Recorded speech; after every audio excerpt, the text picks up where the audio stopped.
नमस्कार, your money में आपका स्वागत है। आपके साथ मैं हूं विपिन भट्ट। तो आपकी कमाई बढ़ाने वाला पर्सनल फाइनेंस का हमारा ये खास शो योर मनी लेकर हम फिर हाजिर हैं। जिंदगी के हर कदम पर पैसों की ज़रूरत के लिए किस तरह की प्लानिंग करें, योर मनी में हम आपको ना सिर्फ इस प्लानिंग को करना, बचत करना, बल्कि अपनी बचत को एक अच्छे मुनाफे में कैसे बदला जाए, उसका कैसे बेहतर से बेहतर इस्तेमाल किया जाए और उससे कैसे पैसे बनाए जाएं, ये सब आपको सिखाने की कोशिश करते हैं ताकि आप ज़िंदगी के हर गोल को अच्छी तरह से पूरा कर सकें। अगर आप भी योर मनी में अपने सवाल पूछना चाहते हैं तो आप हमें ईमेल तो कर ही सकते हैं। हमारी मेल आईडी है yourmoney@nw18.com। लेकिन साथ ही साथ आप हमें ये जो फ़ोन नंबर आपके सामने 7045220000 यहाँ पर अपना सवाल व्हाट्सएप के जरिए पूछ सकते हैं। साथ ही आप हमारे social media platforms Facebook, x, Instagram, यहाँ पर हमें लाइव भी देख सकते हैं और यहाँ पर भी अपने सवाल, तो ढेर सारे ऑप्शन हैं आपके पास सवाल पूछने के। जो आपको ठीक लगे, जो आपकी पसंद हो, आप उस तरीके से हमसे सवाल पूछिए। तो चलिए आज के शो की शुरुआत करते हैं। आज हमारे साथ कार्यक्रम में शामिल हो रही हैं फिनफिक्स रिसर्च एंड एनालिटिक्स की फाउंडर प्रबलीन बाजपेयी। प्रबलीन जी, बहुत स्वागत है आपका। तो हम दर्शकों के सवालों के जवाब आपसे लेंगे, उनकी फाइनेंशियल प्लानिंग करेंगे, लेकिन उससे पहले थोड़े से कुछ ऐसे टॉपिक्स जो दर्शकों को समझने के लिए हम रोज़ लेकर आते हैं ताकि उनका भी ज्ञान पर्सनल फाइनेंस के लिए बढ़े और वो खुद अपनी फाइनेंशियल प्लानिंग के लिए एक्सपर्ट बने। तो आज हम बात करेंगे एसटीपी और एसडब्ल्यूपी की। ये टर्म्स आप में से कई लोगों ने सुने होंगे, शायद ना भी सुने हों, लेकिन इनका अर्थ क्या है, इनको समझने के लिए पर्सनल फाइनेंस की जो बारीकियां ज़रूरी हैं, क्या वो हम जानते हैं, वो आज हम देखेंगे। तो चलिए शुरुआत करते हैं एसटीपी से। तो प्रबलीन मैम, एसटीपी क्या है और ये एक निवेशक के लिए किस तरीके से फ़ायदेमंद हो सकता है? जी विपिन जी, सिस्टमैटिक इन्वेस्टमेंट जो है, जो एसआईपी है, वो ज्यादातर निवेशक अब समझते हैं और बहुत उस चीज का फायदा भी उठा रहे हैं। जो हमारी एसटीपी और एसडब्ल्यूपी है, इनमें हमारा जो एस अल्फाबेट है वो कॉमन है, यानी कि सिस्टमैटिक, यानी कि जो भी यहाँ पे हम म्यूचुअल फंड्स के द्वारा इन रूट्स को यूज कर रहे हैं, बहुत ही प्लान तरीके से सिस्टमैटिकली ये चीजें हो रही हैं। सिस्टमैटिक ट्रांसफर प्लान जो है, ये हम यहाँ पे दो स्कीम्स को यूटिलाइज करते हैं। विपिन जी, ऐसे बहुत टाइम्स होते हैं जब हम मार्केट्स में अपना पैसा लगाना चाहते हैं पर हम श्योर नहीं होते कि क्या हम एक साथ अपनी स्कीम में पूरा पैसा डालते हैं, स्पेशली जब हम इक्विटी की बात करते हैं। अगर हम आज के टाइम पे देखिए तो बहुत हम चर्चा करते हैं कि वैल्यूएशंस बहुत स्ट्रेच्ड है, स्मॉल कैप मिड कैप्स में बहुत ज्यादा तेजी हमने देखी है। तो ऐसे में निवेशक थोड़ा डाउट में होते हैं कि हम अपना पैसा कैसे एक साथ उस स्कीम में डालें अगर हमें किसी स्मॉल कैप फंड में डालना है। ऐसे में हम सिस्टमैटिक ट्रांसफर प्लान को यूज करते हैं। यहाँ पे हम अपना पूरा पैसा एक डेट फंड या एक आर्बिट्राज फंड में इन्वेस्ट कर सकते हैं, यानी कि जो फर्स्ट आपका म्यूचुअल फंड है वहां पे हम लो रिस्क ले रहे हैं और ज्यादातर हम डेट स्कीम को यूज करते हैं, यानी कि एसेट क्लास के हिसाब से हमने एक डेट इंस्ट्रूमेंट उठा लिया और वहां से हम वीकली या मंथली या डेली ट्रांसफर करते हैं एक सर्टेन अमाउंट जो हमने डिसाइड किया है। कि मान लीजिए हम हर हफ्ते 10,000 रुपए जो हमारा स्मॉल कैप फंड हमने डिसाइड किया है सेम फंड हाउस का, उसमें पैसे डालना चाहते हैं, यानी कि हमारा एक सोर्स फंड हो गया और एक हमारा टारगेट फंड हो गया, जिनके बीच में वो पैसा ट्रांसफर होगा। तो हम धीरे धीरे जो मार्केट की वॉलेटिलिटी है, उतार चढ़ाव है, उसको यूटिलाइज करते हुए एक साथ ना पैसा डाल के धीरे धीरे पैसा डाल सकते हैं। और एसटीपी को हम रिवर्स में भी यूज कर सकते हैं। जब हम अपने किसी गोल के करीब पहुंच रहे हो और हमारा इक्विटी में काफी अच्छा भारी रकम जमा हो गई है, तब हम इसको ग्रेजुअली एक डेट फंड में भी अमाउंट को शिफ्ट कर सकते हैं। उससे ओवर अ पीरियड ऑफ 2 या 3 इयर्स अगर हम ये करना चाहते हैं तो हम अपनी टैक्सेशन को भी थोड़ा स्प्रेड आउट कर लेते हैं और हम मार्केट रिस्क को रिड्यूस करते हैं। पर एसटीपी का फायदा हमें ज्यादातर तब होगा जब हम मार्केट्स में वोलेटिलिटी देख रहे हैं या फिर हमें गिरावट, मार्केट में गिरावट का अंदेशा है। ऐसे टाइम पे नहीं जबकि हम ऑलरेडी मार्केट्स में करेक्शन देख चुके हैं, क्योंकि वहां से अगर हम अपवर्ड जाएंगे मार्केट्स में तो हमारी जो परचेजिंग है वो ऊपर के दामों पे हो जाएगी, अपवर्ड एवरेजिंग हो जाएगी। जी, तो प्रबलीन, एक दो सवाल मेरे मन में यहाँ पर आ रहे हैं कि एक तो मुझे ऐसा लग रहा है कि ये उन लोगों के लिए जिनके पास एक मुश्त पैसा हो, क्योंकि एसआईपी तो तब हम करेंगे जब हम हर महीने थोड़ा थोड़ा डालना चाहते हैं, लेकिन एसटीपी में क्या हम थोड़ा थोड़ा डाल सकते हैं या फिर एक मुश्त रकम है तभी ये हो सकती है?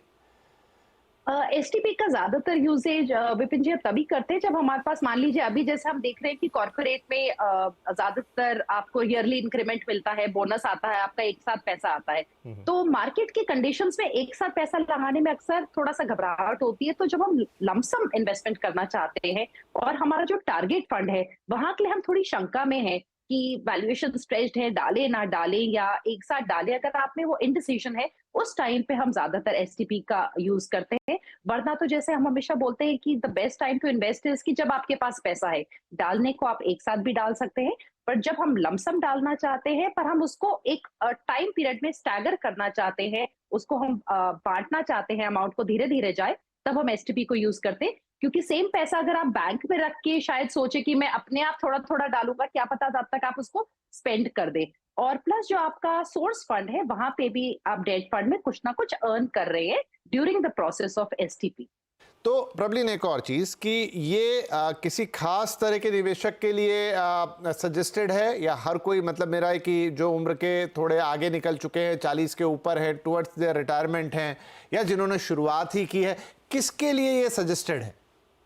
एसटीपी विपिन जी कोई भी निवेशक कर सकते हैं, चाहे यंग हो चाहे ओल्ड हो। मेरे ख्याल से जो डिसीजन एसटीपी यूज करने का है ये ज्यादातर मार्केट की कंडीशंस पे डिपेंडेंट होगा। जैसे मुझे अपना पैसा आज स्मॉल कैप में लगाना हो तो मैं थोड़ा धीरे धीरे जाना चाहूंगी, स्टैगर्ड वे में जाना चाहूंगी, रादर देन कि मैं पूरा पैसा एक साथ लगाऊं। उसका फायदा ये है, अचानक से गिरावट आई तो आपका जो डेट फंड है आप उसको स्विच भी कर सकते हैं उस टाइम में अपने स्मॉल कैप फंड। तो क्या डायरेक्ट एसटीपीज हमें अवेलेबल रहते हैं मार्केट में, जिसमें हम सीधे चले जाएं जैसे हम एसआईपी करते हैं, या इसका कोई अलग तरीका है? नहीं, आप कोई भी डेट फंड ले सकते हैं पर आपका सेम फंड हाउस का होना चाहिए। लेट्स से आपने एचडीएफसी की कोई इक्विटी स्कीम में डालना है तो आपको एचडीएफसी के ही किसी डेट फंड में डालिए और वो लो रिस्क होना चाहिए। तो बेस्ट है आप अल्ट्रा शॉर्ट ड्यूरेशन या लिक्विड फंड उठाइए, वहां पे हमें बिल्कुल जोखिम नहीं उठाना जो हमारा सोर्स फंड है। प्रबलीन, इस पर मेरा आखिरी सवाल कि क्या इसके लिए कुछ एक्स्ट्रा पे करना पड़ता है? बिल्कुल नहीं विपिन जी, बल्कि जब आप डेट फंड में अपना निवेश करेंगे वहां पे आप कुछ ना कुछ अर्न करेंगे, जो भी आपका लिक्विड फंड आपको देगा या ultra short duration fund, depending on जो आपका सोर्स फंड है। और वहां से डेट फंड्स में हम देखते हैं कि एग्जिट लोड नहीं होता है। जैसे लिक्विड फंड में सिर्फ 7 दिन का थोड़ा सा एग्जिट लोड होता है। तो वहां से जब आप एग्जिट कर रहे हैं तो बिल्कुल भी आपका कोई पैसा कटता नहीं है। बट जो भी आपने कमाया होगा, जितने दिन आपका डेट फंड में पैसा रहा, वो डेफिनेटली आपकी कैपिटल गेन्स में आ जाएगा। अक्सर हम देखते हैं अगर आपने 5 लाख डाले थे और आपने मान लीजिए 5 महीने में वो पैसा ट्रांसफर किया, तो ऑलरेडी 5 महीने में आपने कुछ ना कुछ वो थोड़ा थोड़ा अर्न किया होगा, तो उस पे आप अपना टैक्स देंगे, अदरवाइज नो चार्जेस। तो एसटीपी तो एकदम अब क्लियर हो गया कि ये क्या है, इसका महत्व क्या है, कैसे करना है, किन्हें करना है, किस वक्त में करना है, कब इसका इंपॉर्टेंस है। अब आ जाते हैं क्विकली एसडब्ल्यूपी पर। हालांकि ये शायद काफी लोग इससे वाकिफ हैं क्योंकि कई बार हम इसकी बात करते हैं, लेकिन फिर भी मैं चाहूंगा कि आप एक बार फिर से सरल शब्दों में दर्शकों को बताएं। एसडब्ल्यूपी यानी कि अगेन सिस्टमैटिक हमने यूज किया और यहाँ पे हमने विड्रॉल यूज किया है, तो ये ऑपोजिट हो जाता है एसआईपी का। और ये बहुत ही मेरे ख्याल से यूजफुल और बहुत ही एफिशिएंट तरीका है विपिन जी, अपने रिटायरमेंट के टाइम पे जब कैश फ्लोज आपको चाहिए होते हैं ऑन अ रेगुलर बेसिस उसको मैनेज करने के लिए, हम इसको डेफिनेटली सलाह देते हैं। यहाँ पे आप अपना पूरा जो निवेश है एक फंड में कर देते हैं और उस फंड में हम देखते हैं कि एक लगातार मान लीजिए कोई 8% 10% पे ग्रोथ हो रही है। उस फंड से हम डिसाइड करते हैं कि हमें महीने का एक सर्टेन पैसा निकालना है, मान लीजिए अपने मंथली खर्चे को मैनेज करने के लिए। हम उसको सेट कर देते हैं कि हमें हर महीने 5 तारीख को मान लीजिए 25,000 रुपए चाहिए, तो ऑटोमेटिकली उस फंड से रिडेम्पशन हो जाएगी उतना यूनिट्स की जितने में आपको 25,000 रुपए मिल जाए और वो पैसा आपके बैंक में आ जाएगा। अब यहाँ पे विपिन जी जो फंड है जिसमें हमने पैसा डाला है, हमें ध्यान रखना है कि उसमें ग्रोथ भी हो पर वोलेटिलिटी भी बहुत ज्यादा ना हो, वरना जब मार्केट्स डाउन होंगी तब हमारा जो कॉर्पस है वो तेजी से डिप्लीट होगा। तो यानी कि हमारा जो विड्रॉल रेट है और जो ग्रोथ है उसके बीच में अंतर जरूर होना चाहिए। और एक छोटा एग्जाम्पल मैं यहाँ पे आपको देती हूँ। मान लीजिए किसी को आज के टाइम पे 10 लाख रुपए सालाना चाहिए अपने महीने के खर्चे को, अगर हम एक मुश्त रकम लेके चले कि उनको 10 लाख चाहिए। उस 10 लाख को जाहिर है आपका हर साल खर्चा भी बढ़ेगा, तो 6% की इन्फ्लेशन पे अगर आपको इन्फ्लेशन एडजस्टेड 10 लाख चाहिए कि अगले साल 10,60,000 उसके अगले साल और चाहिए होगा, उसके लिए आपको ऑलमोस्ट 2 करोड़ को इन्वेस्ट करने की ज़रूरत होगी। एक ऐसे फंड में जहाँ आपको 10% का रिटर्न मिले और ये कॉर्पस आपका रिटायरमेंट के ऑलमोस्ट 3 डेकेड्स निकाल सकता है।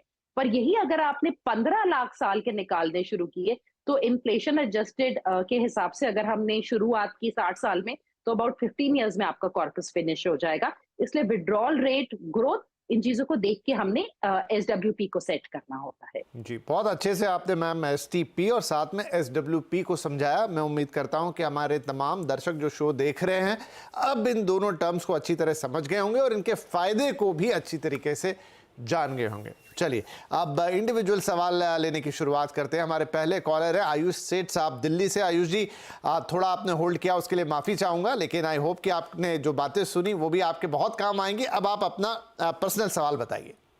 जी हाँ Vipin ji, good evening to you and good evening to Praveen ma'am. मेरा मैम एसआईपी चल रही है 25,000 की, जिसका मैंने पोर्टफोलियो जो है वो मेल किया हुआ है। मैम मेरे क्वेश्चंस 2-3 है। एक तो मेरे मैम पोर्टफोलियो को रिव्यू कर दीजिए। टाइम होराइजन मेरा 12 to 15 ईयर्स का है। मेरे करंट पोर्टफोलियो की वैल्यू इज 2,10,000। जो मैम मेरा पहला क्वेश्चन है वो ये है कि मैम मेरे को ना एक तो ना लमसम इन्वेस्टमेंट करनी है ईएलएसएस फंड में। पहले मैंने क्वांट के टैक्स प्लान में करी थी। This is purely for tax saving purpose. तो आप मेरे को, अगर मेरे को क्वांट में कंटिन्यू करनी चाहिए किसी और फंड में, एक तो वो बता दीजिए। दूसरा मैम मेरा टाइम होराइजन थोड़ा सा बड़ा है, बट स्टिल मैंने यूटीआई निफ्टी 50 का एक इंडेक्स फंड रखा हुआ है। तो मेरे को ये रखे रहने देना है या कोई इंटरनेशनल फंड या कोई और फंड कि मेरे को इन्वेस्ट करने की जरूरत है, तो वो बता दीजिए। तीसरा मैम मेरा क्वेश्चन ये है कि इन्फ्लेशन एडजस्टेड अमाउंट हम कैलकुलेट कैसे करते हैं। फॉर एग्जाम्पल अगर 15% हम रिटर्न मानकर चल रहे हैं और 6% हमारी इन्फ्लेशन है, तो मेरा जो इन्फ्लेशन अमाउंट जो रिटर्न आएगा वो 9% का होगा या फिर कोई और तरीका होता है इसको करने का? नहीं नहीं, शायद 9% तो नहीं होगा, लेकिन मैम बताएंगी उसको। लेकिन सवाल आपका अच्छा है, ज़रूर क्विकली इन तीनों सवालों के जवाब देते हैं। प्रवीण जी, क्या सलाह रहेगी आयुष के लिए? जी, आयुष, आपका पोर्टफोलियो अच्छा है, कॉम्पैक्ट है आपके पास। आपने मिड स्मॉल कैप, एक फ्लेक्सी कैप और निफ्टी का ऑलरेडी इंडेक्स फंड ले रखा है। पहले पोर्टफोलियो पे मैं जो आपको एक बेसिक यहाँ पे एक सजेशन दूंगी कि आपने 2 स्मॉल कैप फंड ले रखे हैं, दोनों ही एक्टिवली मैनेज्ड हैं।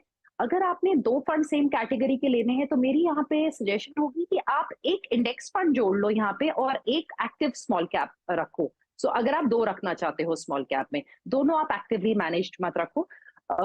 सेकंड, इसमें जो आपने निफ्टी 50 का क्वेश्चन पूछा कि आपके पास होना चाहिए या नहीं होना चाहिए, निफ्टी 50 हमारी जो इंडियन मार्केट्स है उसका एक बेसिक ब्रॉडर बेंचमार्क है और मेरे ख्याल से एक कोर होल्डिंग होती है किसी के भी इन्वेस्टमेंट पोर्टफोलियो की। तो आप डेफिनेटली इसको कंटिन्यू करो। In the last 15 years Nifty 50 ने 15% का सीएजीआर दिया है। अगर हम रोलिंग रिटर्न्स के हिसाब से भी देखें पिछले 15 साल में, तो ऑलमोस्ट 13% के रोलिंग रिटर्न्स रहे हैं 1, 3 और 5 साल के टाइम पीरियड्स में।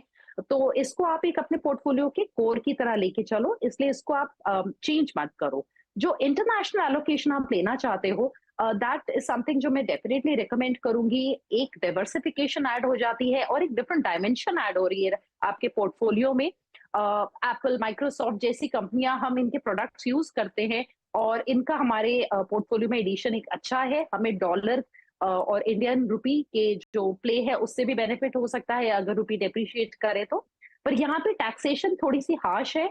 आपके इंटरनेशनल फंड पे आपका सीधा टैक्सेबल जो भी आपका स्लैब आता है उस पे टैक्सेशन हो जाएगी। तो आप थोड़ा सा देख के वहां पे ऐड करना है if you are comfortable with that. एक एसआईपी आप अदरवाइज इंटरनेशनल फंड नास्डैक 100 या एसएनपी 500 में डेफिनेटली स्टार्ट कर सकते हो। सो अदरवाइज पोर्टफोलियो में कोई चेंजेस की रिक्वायरमेंट नहीं है।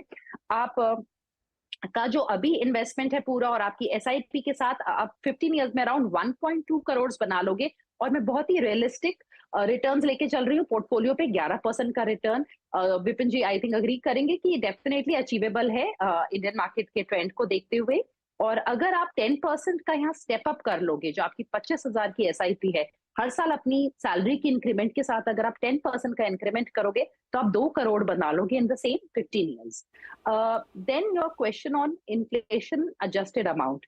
इन्फ्लेशन एडजस्टेड अमाउंट को हम जो रियल रिटर्न्स होते हैं, जैसे आपने बोला ब्रॉडली हम रियल रिटर्न्स वैसे ही कैलकुलेट करते हैं कि आपका अमाउंट, आपको रिटर्न क्या मिला है, आपका इन्फ्लेशन कितना है। ये एक क्रूड वे है करने का, इसका एक फॉर्मूला होता है। बट हाँ, आप अपनी एक बेसिक सेंस के लिए देख सकते हैं कि आपका जो भी रिटर्न आए वो इन्फ्लेशन के ऊपर होना चाहिए, then that is what your real return is. आपको रियल रिटर्न पे फोकस करना है। अगर 6% की इन्फ्लेशन है और हमने 7% की एफडी में लगा दिया तो हमारा रियल रिटर्न 1% बना। यानी कि हमें उस चीज का ध्यान रखना है।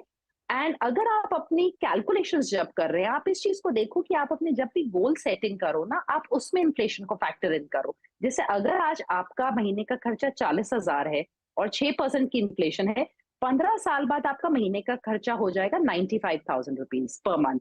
तो जो आपकी प्लानिंग है वो सिर्फ रिटर्न को एडजस्टमेंट के पॉइंट ऑफ व्यू से नहीं देखनी है, आपको वहां पे अपने गोल्स को इन्फ्लेशन के हिसाब से एडजस्ट करना है। और जो अभी मैंने आपको रकम बताई है कि आप 1.2 करोड़ 15 इयर्स में बना पाओगे, अगर मैं आज के हिसाब से उसको इन्फ्लेशन को एडजस्ट करके बताऊं तो टेक्निकली उस पैसे की कीमत आज के 50 लाख के बराबर होगी। वहां पे हमने डिस्काउंट कर दिया आपकी फ्यूचर वैल्यू को। तो जब आप प्लानिंग कर रहे हो, सिंपलिस्टिक तरीका यही है रियल रिटर्न देखने का, broadly your returns minus inflation. But आपको हर स्टेप पे इन्फ्लेशन को फैक्टर इन करके अपनी फाइनेंशियल प्लानिंग करनी है। राइट तो आयुष, आपके तो सवाल का इन लेंथ जवाब हो गया, लेकिन इसका जो आखिरी हिस्सा है खास तौर पे कि कैसे आप इन्फ्लेशन को अपने इन्वेस्टमेंट में देखें, उसे एडजस्ट करें, कैसे गोल बनाएं, ये काफ़ी इंपॉर्टेंट है। आई थिंक जितने दर्शक देख रहे हैं उन्होंने भी इस बात को समझा होगा कि किस तरीके से आपको अपनी फाइनेंशियल प्लानिंग को लेकर चलना है। इन्फ्लेशन को टेकल करने के लिए आपको कैसे गोल के साथ उसे देखना है, ना कि ये कि आप बाद में उसे रिवर्स कैलकुलेट करें कि इतना है तो इतना हो जाएगा। तो शायद शुरू से ऐसी प्लानिंग करेंगे तो उस लिहाज से आप इन्वेस्टमेंट भी कर पाएंगे और आपका कॉर्पस भी बनता हुआ नजर आएगा। राइट, अब क्विकली एक अगला सवाल ले लेते हैं जो कि ईमेल के जरिए है। विपेंद्र भट्ट साहब का उम्र है इनकी 47 साल और ये 10,000 रुपये की SIP कर रहे हैं हर महीने। पोर्टफोलियो वैल्यू इनकी अब हो चुकी है 17 लाख की। ABSL फ्रंटलाइन इक्विटी में इनका निवेश है। अच्छा, कुछ सवाल जो है इनके कि रिटायरमेंट के लिए निवेश इनका जारी है, क्या म्यूचुअल फंड कॉर्पस को बैंक FD में वो शिफ्ट कर दे या म्यूचुअल फंड ही सुरक्षित है? मुझे नहीं पता इनके मन में सवाल ऐसा क्यों आया। मार्केट में ऐसे बहुत ज़्यादा उतार चढ़ाव तो अभी उस तरीके से नहीं है। और रिटायरमेंट होने के बाद SWP के ज़रिए इनकम किस तरीके से हो सकती है, और यही इनका मुख्य सवाल है। तो मैम, इनका थोड़ी सी दुविधा ज़्यादा है मन में कि क्या होगा, थोड़ा शायद भय भी दिख रहा है, पर क्या इनके लिए सलाह देंगी आप? विपिन जी, बिल्कुल सबसे पहला तो जो इनका सवाल है कि क्या ये एफडी में डाल दें, ये गलती बिल्कुल ना करें। आपके पास 10 इयर्स का बहुत ही अच्छा होराइजन है और आपकी रिटायरमेंट को अगर आप थोड़ा भी कंफर्टेबल बनाना चाहते हैं तो प्लीज आप अपने फंड को उसी में बने रहिए, उससे आप अपना पैसा एग्जिट ना करिए। स्कीम को हम चेंज यहाँ करने की डेफिनेटली सलाह देंगे। आपका जो पैसा 17 लाख रुपए करंट कॉर्पस है, अगर हम उसको ऐसे ही छोड़ देते हैं और सिर्फ SIP को स्टॉप करते हैं तो ये करीबन 48 लाख बन जाएगा इन द नेक्स्ट 10 इयर्स 11% के रिटर्न पे। उसको हम ऐसे ही छोड़ेंगे। आपके पास क्योंकि सिर्फ 10 साल का समय है और हमें थोड़ा रिटायरमेंट के लिए मेरे ख्याल से आपका कॉर्पस इंक्रीज करने की जरूरत है। मेरी सलाह होगी, क्योंकि 17 लाख आपका ऑलरेडी लार्ज कैप एलोकेशन है, हम यहाँ पे एक मिड कैप और एक स्मॉल कैप फंड आपके लिए उठाएं। थोड़ा सा जोखिम हम आपके पोर्टफोलियो में बढ़ाएंगे, पर हम थोड़े हायर रिटर्न्स की यहाँ अपेक्षा कर रहे हैं ताकि आपके पास कुछ एक डिसेंट रकम आपके SWP के लिए जमा हो जाए। अगर हम सिर्फ 11% के रिटर्न पे ही चलते हैं तब हम करीबन SIP से 21 लाख और जमा कर पाएंगे। ओवरऑल मतलब आप 70 लाख के करीब पहुंच जाएंगे और थोड़े और रिटर्न्स आए तो डेफिनेटली उससे ज्यादा।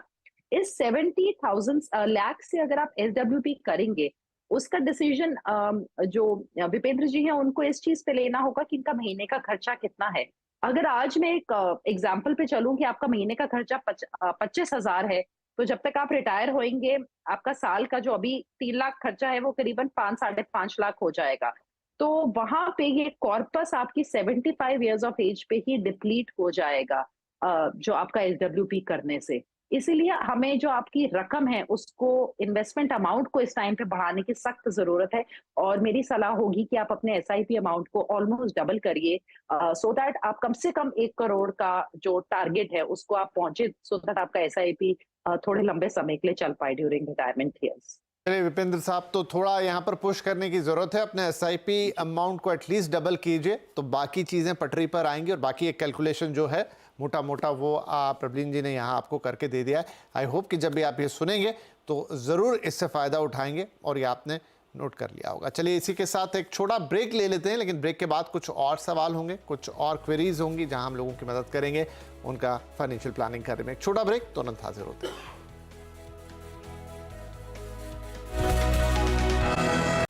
वेलकम बैक, आप देख रहे हैं योर मनी और यहाँ पर हम दे रहे हैं आपके पर्सनल फाइनेंस को बेटर बनाने के लिए सलाह। प्रबलीन जी हमारे साथ हैं और आपके पोर्टफोलियो पर वो खास तौर पर आपके लिए स्पेशल कमेंट्स कर रही हैं और क्या उसमें इम्प्रूवमेंट करने चाहिए, कैसे उसको मैनेज करना चाहिए और आगे आप अपना गोल कितना पा पाएंगे और उसके लिए क्या और आपको ऐड करना, सारी बातें वो डिटेल में बता रही है। तो चलिए फटाफट कुछ और सवाल।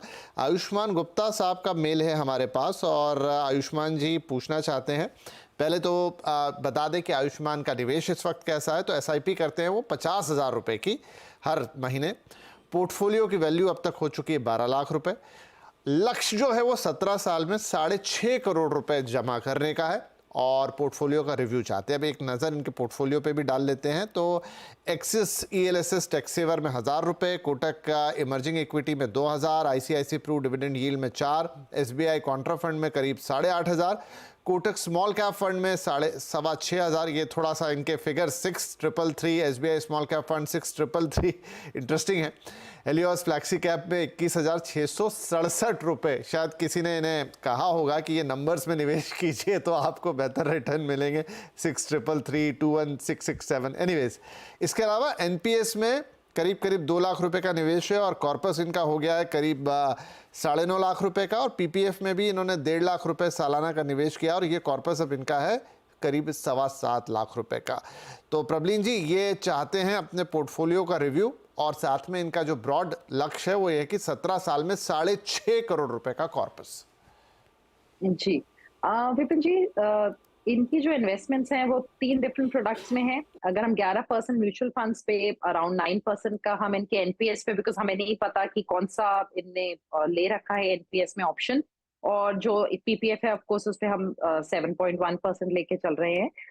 तो ये करीबन 5.3 करोड़ बना लेंगे इन द नेक्स्ट 17 ईयर्स। यानी कि थोड़ा शॉर्टफॉल अभी है इनके पोर्टफोलियो में जो अपने टारगेट अमाउंट से। बट इस पूरे जो प्रोसेस में अगर हम देख रहे हैं, सबसे ज्यादा जो कंट्रीब्यूशन है वो इनकी म्यूचुअल फंड कर रहे हैं। तो मेरी सलाह होगी कि आप अपने NPS या PPF के साथ साथ अब अपने म्यूचुअल फंड्स में थोड़ा सा और निवेश बढ़ाइए।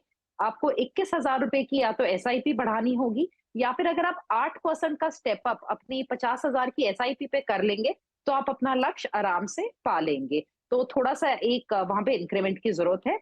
आपका जो पोर्टफोलियो है वो 50,000 की SIP के हिसाब से काफी सारी स्कीम्स में आपके पास ऑलमोस्ट मेरे ख्याल से 8-9 स्कीम्स हैं। यहाँ पे आपको स्मॉल कैप आपने अगेन 2 ले रखे हैं। आप एक स्मॉल कैप को प्लीज कंटिन्यू करिए, एक की रिक्वायरमेंट नहीं है। आपको ELSS फंड की रिक्वायरमेंट नहीं है जहां पे आप 1,000 डाल रहे हैं, क्योंकि आपका already ATC is taken care of. इसके साथ साथ आपके सारे फंड्स यहाँ पे एक्टिव फंड्स हैं और आपके प्रोपोर्शंस थोड़े से अजीब हैं, क्योंकि आपका जो हीलियोस फ्लेक्सी कैप है ये बहुत रीसेंट फंड है, यहाँ पे आपने काफी बड़ा निवेश किया है, पर आपके मिड कैप फंड में सिर्फ 2,000 जा रहे हैं। तो थोड़ा सा मैं बोलूंगी इसको आप प्लीज बैलेंस करिए। जो आपके पोर्टफोलियो एलोकेशंस है, अपना मिड कैप में एलोकेशन डेफिनेटली इंक्रीज करिए। और एक फंड आप यहाँ पे ऐड कर सकते हैं, एक लार्ज मिड 250 इंडेक्स फंड। उससे एक आपके पास इंडेक्स फंड जुड़ भी जाएगा और आपके जो करंट पोर्टफोलियो है उसको मेरे ख्याल से अच्छे से कॉम्प्लीमेंट करेगा। एंड ये ब्रॉडर चेंजेस हैं फॉर योर पोर्टफोलियो। राइट। तो आयुष्मान, आई होप कि एक पहले तो आपको शुभकामनाएं कि आपके जो करंट लेवल है उस पर ही आप 5.25 करोड़ रुपए जोड़ पाएंगे। लेकिन जो प्रबलीन जी ने कहा कि अगर आपको 6.5 करोड़ के लक्ष्य पर पहुंचना है तो उसमें 21,000 रुपये आपको बढ़ाने पड़ेंगे अपनी करंट जो स्कीम है SIP, और साथ में अपने पोर्टफोलियो में जो चेंजेस उन्होंने बताए वो बहुत ही इंपॉर्टेंट है, आप उन्हें ज़रूर कीजिए। थोड़ा बैलेंस लेकर आइए तो आप जल्दी अपने लक्ष्य के पास पहुंचेंगे और बेहतर तरीके से पहुंचेंगे। हमारी शुभकामनाएं आपके साथ है। राइट। तो अब इसके बाद वक्त हो गया कि हम प्रबलीन जी से आज के उनके टॉप 4 फंड्स पूछें। तो मैम क्या सजेस्ट करेंगे आज आप? मार्केट्स को देखते हुए 2 मैं हाइब्रिड कैटेगरी से फंड सजेस्ट करूंगी जी। एक है पराग पारेख का कंजर्वेटिव हाइब्रिड। ये उनके लिए है जो थोड़ा सा ज्यादा कंजर्वेटिव है अपनी अप्रोच में इन्वेस्टिंग को लेके। 25% तक यहाँ इक्विटी में चला जाता है पैसा और 3 से 5 साल का होराइजन है। इसके साथ साथ एक एसबीआई का मल्टी एसेट एलोकेशन फंड जो है वो वहां पे इक्विटी, डेट और गोल्ड का हमें एक्सपोजर देता है। अगेन ये वाली जो चॉइस होगी ये मॉडरेट रिस्क इन्वेस्टर्स के लिए है। देन जो लॉन्ग टर्म इन्वेस्टर्स हैं उनके लिए डीएसपी का निफ्टी 50 इक्वल वेट इंडेक्स, ये किसी और फंड हाउस का भी उठा सकते हैं, क्योंकि इंडेक्स फंड आप किसी भी फंड हाउस का ले लीजिए, पर यहाँ हम निफ्टी 50 की इक्वल वेट स्ट्रैटेजी पे जा रहे हैं rather than market cap based strategy. और इसके साथ साथ एक एक्टिवली मैनेज्ड फंड है जो कोटक का मल्टी कैप फंड, जो हमें लार्ज, मिड और स्मॉल कैप्स में मिनिमम 25% का एलोकेशन देता है। उसके साथ साथ जो रिमेनिंग 25% है वो फंड मैनेजर अपने डिस्क्रिप्शन के हिसाब से लगाते हैं। तो ये मेरी ब्रॉडर चॉइसेस हैं for different kinds of investors. चलिए, तो ये 4 फंड्स जिनके नाम आपने नोट कर लिए होंगे, उनके क्या फायदे हैं, उनकी क्या विशेषताएं, प्रबलीन जी ने आपको एक्सप्लेन किया अच्छे से, और ये आपके पोर्टफोलियो को सुदृढ़ करने में काम आएंगे। चलिए, इसी के साथ वक्त हो गया है कि हम इजाज़त लें। प्रबलीन जी, आपका बहुत शुक्रिया, आपने वक्त निकाला, हमारे दर्शकों के सवालों के जवाब दिए और हमें SWP और STP के बारे में इतना डिटेल में बताया। Thank you very much. तो चलिए, आज के शो में इतना ही, और आपसे कल फिर मुलाकात होगी। तब तक के लिए इजाज़त, नमस्कार।